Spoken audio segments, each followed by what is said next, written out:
So I'm Sarah Cox from Noble Events, and I've just come out of the session with Kira and Sam talking about what it is that we drive each other mad about, particularly when we're thinking about venues and about customers, buyers.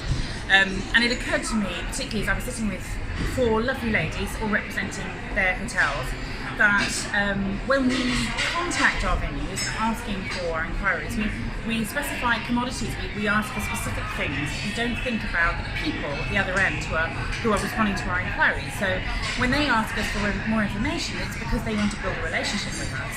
And too often we're just wanting an answer yes or no, do you have space? It's not possible to build a relationship if you approach the buying process in that way. We want them to be invested in our event, we want them to care about the success of our event, and yet we don't want to tell them anything. We won't even tell them often who the client is.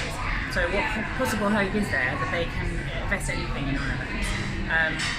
I think that's one key thing that I'm going to take back to my team, try to help them to see that there are people at the other end of the email who have as much interest in the success of our events as we do.